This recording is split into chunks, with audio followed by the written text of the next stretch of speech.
An intense search for answers after an Amtrak train derailment kills 7 people and injures 200 in Philadelphia. Tonight, investigators have revealed the train was going 106 miles per hour as it entered a curve with a speed limit of 50. ABC News has identified the train's engineer as Brandon Bastian. Don't expect to hear from him anytime soon. He's obtained a lawyer tonight and is refusing to even speak with investigators. I'm Leon Harris in Philadelphia tonight, and as you can see behind me, there is no shortage of activity here at the crash site. Investigators well into what is going to be a long night of digging, literally, for answers here. Now, we've got live team coverage for you tonight of the investigation that's happening now as we learn more about the lives that were lost. Brad Bell is live with me here in Philadelphia on that. Brad? Well, Leon, you're down at one end of the train. I'm up the block at the other end of the train. Very active scene here tonight. And what I want to show you is right over here at the center of all of those lights. That is the locomotive from the ill-fated train 188. And tonight, that is the focal point of the investigation, specifically what was going on inside the engineer's cab just before the crash. The stunning news comes less than 24 hours after 7 people are killed, more than 100 hurt in the crash of Amtrak train 188.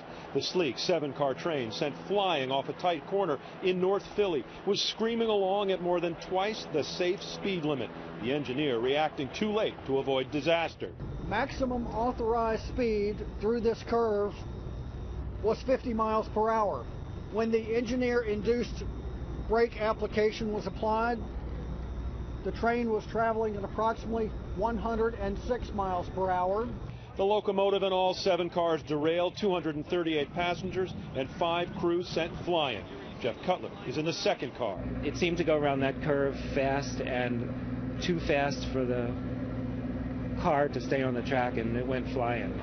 Through the night, crews look for survivors and casualties. By mid-morning, the investigation is well underway. The train's black box analyzed. Suspicions of speeding confirmed.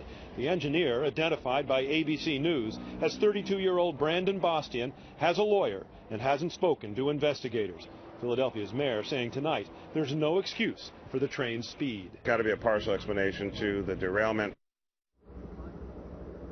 Well, back live now once again. You're looking at the locomotive from the train, the focal point of the investigation. And all evening we've been seeing NTSB investigators moving in and out of that big locomotive. Now, they say they want to interview the engineer from this train.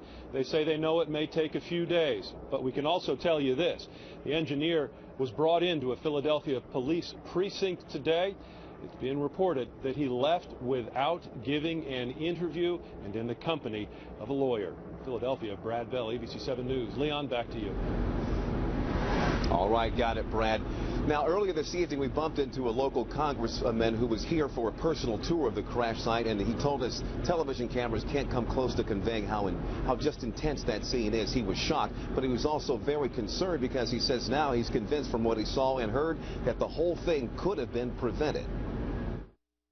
Top NTSB official on the tour said to us, had the PTC system been in place, this would not have happened. And that's pretty definitive, that this was actually preventable, but it didn't happen because enough resources weren't being spent on it. Now, that PTC system that Congressman Boyle mentioned is something that's designed to prevent high-speed train derailments. And, in fact, that system is in place in many of the spots along the Eastern Corridor, but not here in Philadelphia. And that, of course, has raised a lot of questions. But we've dug into the history of accidents with Amtrak, and we found out quite a bit here. Now, since 2006, federal safety records show 37 accidents happening on just this stretch of rail here in Philadelphia. That includes 15 derailments, but no deaths or injuries during that period. Still, this bend, where all of this happened, has been on the radar for change for decades. Now, get this. As far back as 1901, over 100 years, officials have been talking about making plans to eliminate that curve. Well, tonight, those questions and those concerns still remain, but now we're moving on to learning more about the people who died here in Philadelphia. And more stories are emerging about the 7 lives that were lost here.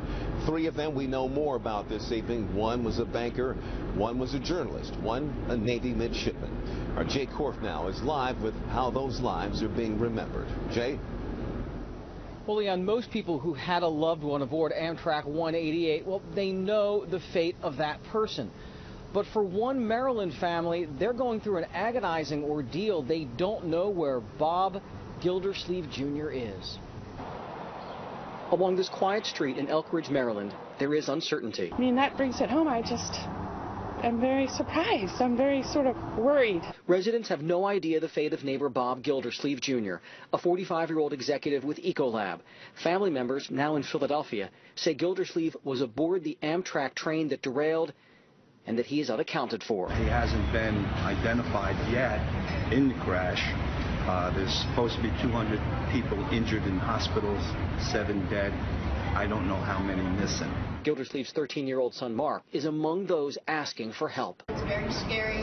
We have no idea where he is, what hospital he's at, if he's at a hospital, so we're just trying to get as much information as we can. In this Rockville neighborhood, there is only grief.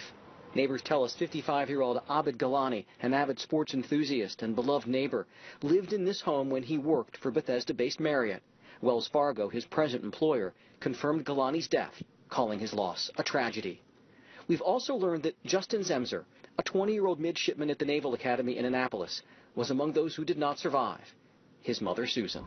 This tragedy has shocked us all in the worst way, and we wish to spend his time grieving with our close family and friends. Now back live here at Union Station, we did talk with Amtrak officials tonight. They said there is limited service here between Washington and Philadelphia for Thursday, but for Thursday, still no service between Philadelphia and New York City. Live in the district, Jay Korf, ABC 7 News.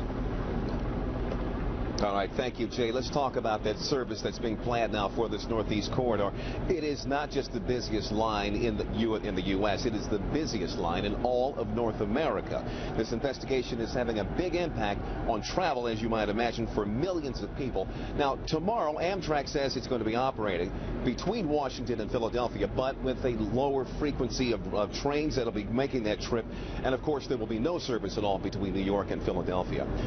Also, helping to fill the breach here, Greyhound has begun to honor Amtrak tickets, and commercial airlines are also doing what they can to help pick up the slack. So there's a lot of things going on, and there's a lot of information that still needs to be delivered and dug up, and that's exactly what we're here for, folks. So we'll keep you posted here with everything we learn here in Philadelphia.